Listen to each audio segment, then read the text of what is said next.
In this video, we are going to take a look at a couple more examples for type 2 improper integrals. So the first one is the integral from 0 to pi over 2 of cotangent theta d theta. Now, as a reminder, cotangent is equal to cosine divided by sine. And we know this is going to be an improper integral, so we're looking for where is the problem? Well, the problem is going to be when this denominator is 0. Sine of 0 equals 0. Everywhere else, at least in this interval, is okay.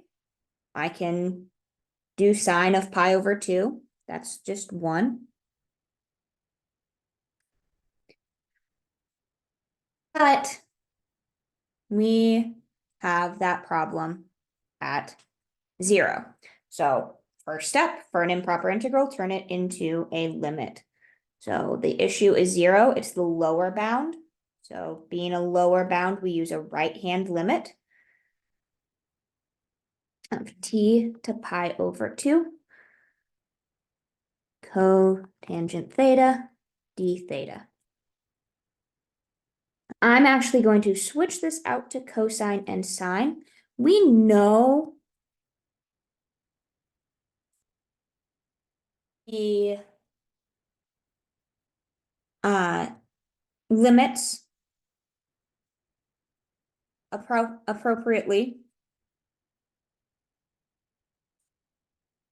or we know the integral, I should say, of cotangent. It is the natural log of sine, but I'm going to walk through how we get there and how we would use u sub in this situation. So we're going to have a u sub. U is equal to sine. Du is equal to cosine theta. Meaning now we are looking at the limit as t goes to 0 of cosine d theta is du, and sine is u. So we have 1 over u du. Changing out our bounds, we just said sine of pi over 2 is 1. So we have an upper bound of 1.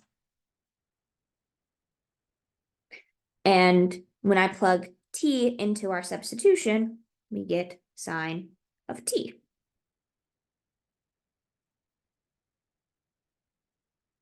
One over u evaluates to be the natural log of the absolute value of u, evaluated from sine of t to 1. And now plugging in our bounds, we get the limit as t goes to 0 from the right of the natural log of 1 minus the natural log of sine of t. Natural log of 1 is 0. So we just need to find this limit as t goes to 0 from the right, the negative natural log of the sine of t.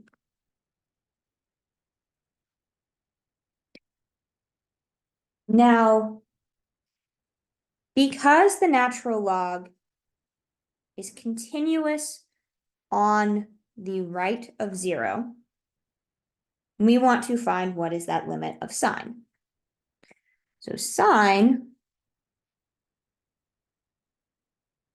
right of 0 looks like this. And so as we approach sine from the right-hand side, we approach 0. So this is t going to 0.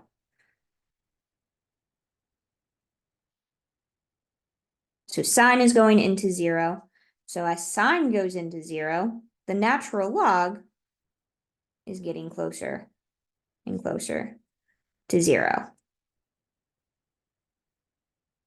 So as t goes to 0 from the right, the natural log of sine of t goes to negative infinity.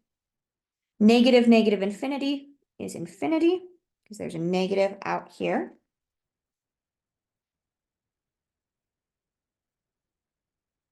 Making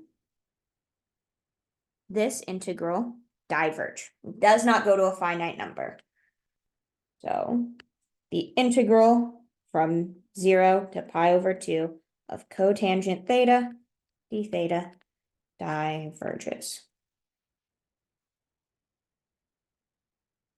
Now we are going to look at one more example.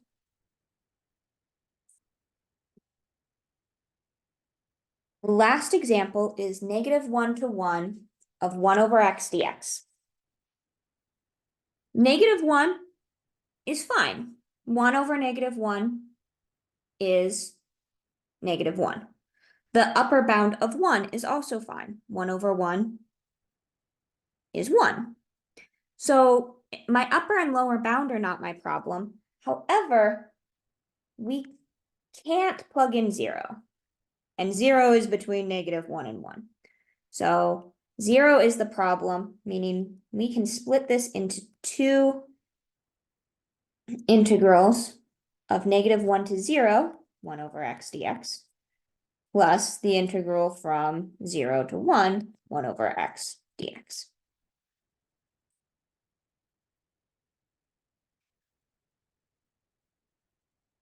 What this graph looks like, just in general, is 1 over x looks like this, where it looks like these areas are the same and generally cancel each other out. And many calculators will try and find that to be the same. So being careful with using online calculators, we might have some problems here. But following through with our process, we're going to turn these problem bounds into limits. First time 0 is an upper bound. So we'll do t going to 0 from the left-hand side of the integral negative 1 to t, 1 over x dx. And then on the second integral, the problem of 0 is a lower bound. So we do a limit as z goes to 0 from the right, the integral of z to 1, 1 over x dx. We know the antiderivative of 1 over x. That's the natural log of the absolute value of x.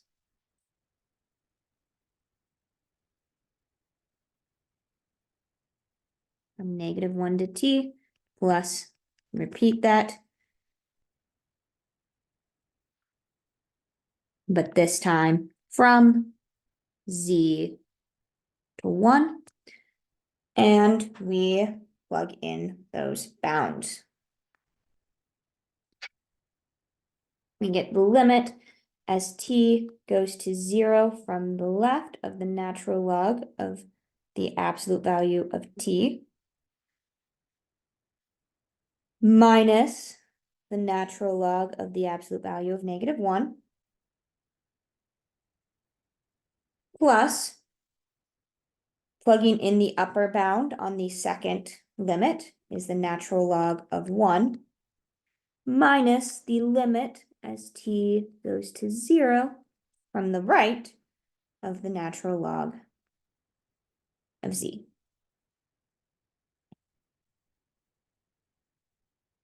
Once again, seeing what this graph looks like.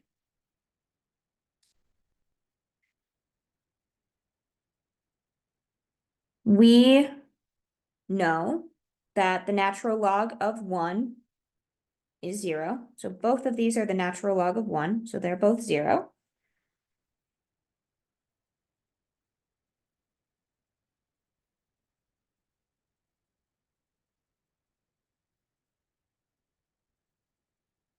And then as t goes to 0 from the left of the natural log of t, since we have the absolute value, we actually have a reflection of natural log in our graph.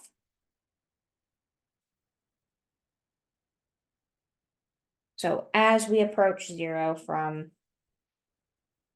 left, this goes to negative infinity.